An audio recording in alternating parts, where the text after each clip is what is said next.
I was thinking about the rituals for the Shalosh Regalim for the three major festival holidays. Because when you think about Passover, for weeks we talk about constructing the perfect Seder. We talk about what we're going to serve at the meal, the different questions we're going to ask at the Seder, and we clean and we cook and we invite and we sing and we eat. And then there's Sukkot, and putting up a sukkah is not for the faint of heart, because every year we ask the same questions. Do we have enough poles? Where'd that one pole go? Do the poles fit? How big should the sukkah be this year? Is it kosher? The holiday lasts a week. We sit outside in nature. We feel that fall breeze. We think about the Israelites who wandered through the wilderness, living in these flimsy huts. But then there's Shavuot. And I have to tell you, I always feel a little bit sorry for this holiday, because we spend weeks thinking about the other holidays, and here comes Sukkot, here comes Shavuot, and the rituals are just not as lengthy. Passover, we say, is Zman Cherutenu, the time of our freedom. Sukkot, Zman Simchatenu, the time of our joy. And Shavuot, which begins Sunday evening and continues through Tuesday night, this holiday deserves so much attention, because this is the holiday which is Zman Matan Toratenu, the time of the giving of our Torah, the time in which we commemorate the receiving of Torah at Mount Sinai, this miraculous moment where Bnei Yisrael transitions from being a group of slaves to a nation, a united nation bound by moral, ethical, civil, and social laws. This is the holiday that we should be paying attention to, because it's where we receive our spiritual purpose. When we learn how to become a light unto the nations, a light unto the world, it's a spiritual purpose that is fulfilled. But only if we can reclaim one ritual that defines this holiday. How do we fulfill our mission as a Jewish people? What is the main ritual on Shavuot? I heard little murmurs. We study Torah. As you heard Hasti say before, that we are bound together by education, Jews are bound together by learning. Through our years of exile, distanced from the holy city of Jerusalem and the land of Israel, far within the diaspora, we remained a Jewish people because of our commitment to study. Sometimes it was in the Beit Midrash in the study hall. Sometimes it was by the light of a candle, hidden in homes, analyzing Torah, engaging with our stories, our traditions, wrestling and grappling with our relationship with God, wrestling with our relationships with each other, poring over Jewish laws and commentaries, creating new commentaries and interpretations.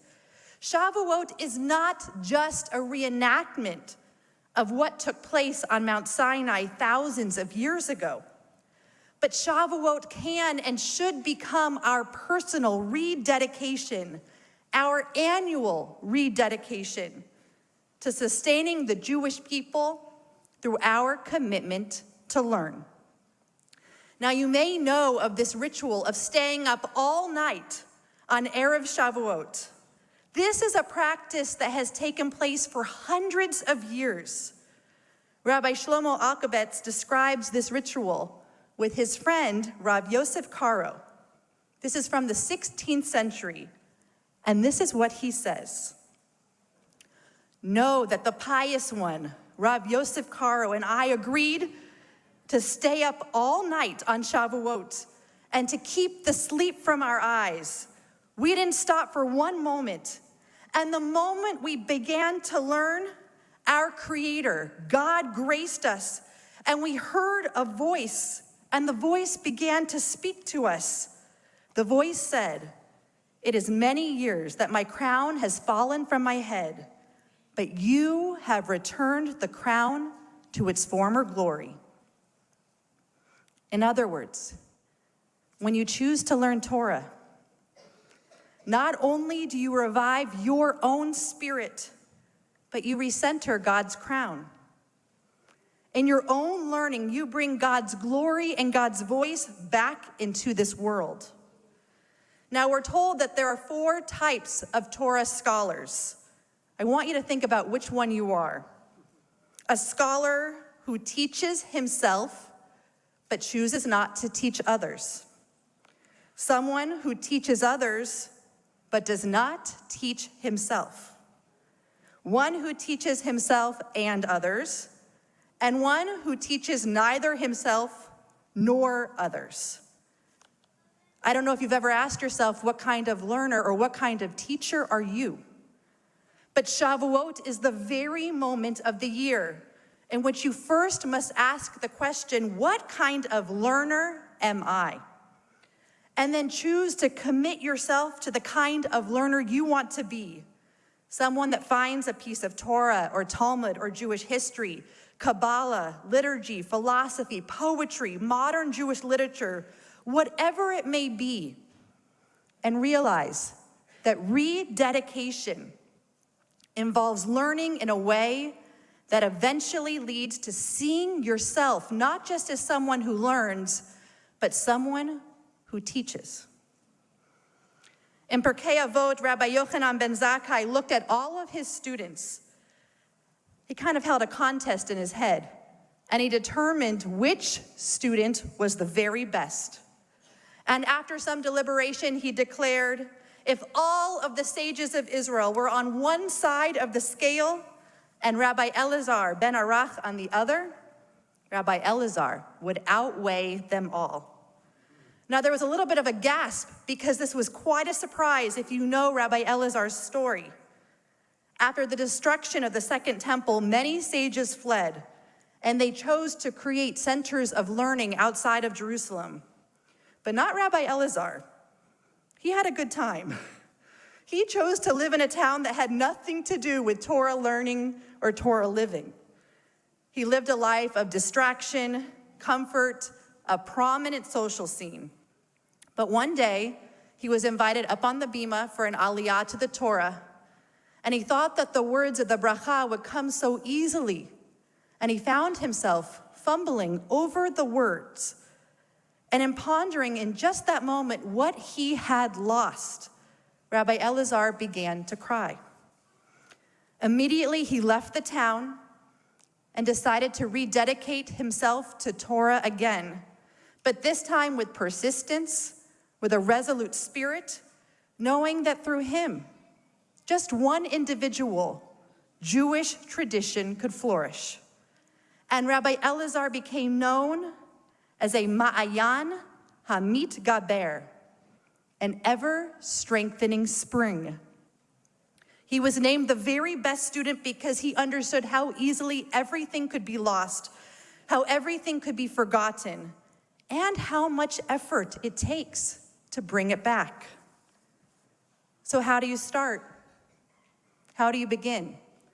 How do you become an ever-strengthening spring of Torah? I know it might sound daunting.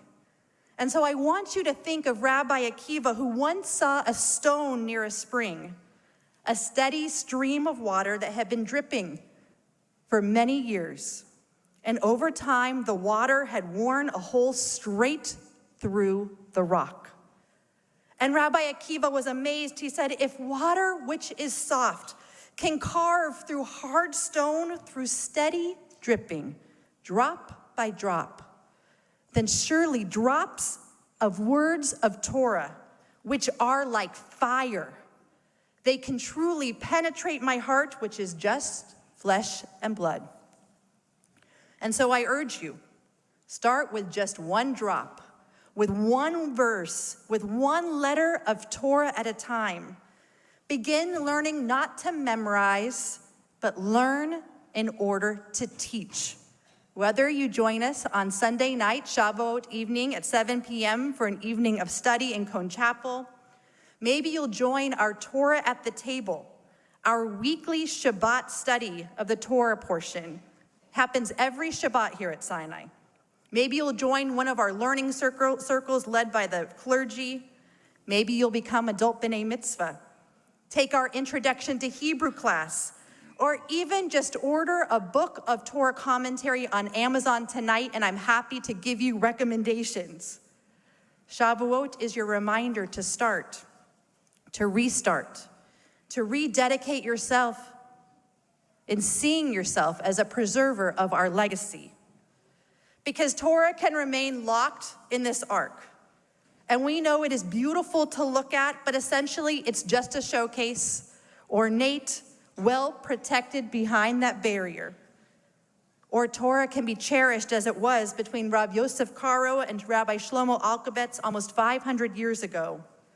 Torah can provide a spark that lights up your soul and even allows us to hear the voice of the Holy One of blessing. May we all see ourselves as learners of Torah, and may the Jewish people be even more blessed to one day say, because of my Torah learning, because of my Torah living, because of my Torah teaching, we have transformed into a Ma'ayan HaMitgaber, into an ever-strengthening spring. If we do so, Jewish faith will continue for generations to come. Shabbat Shalom.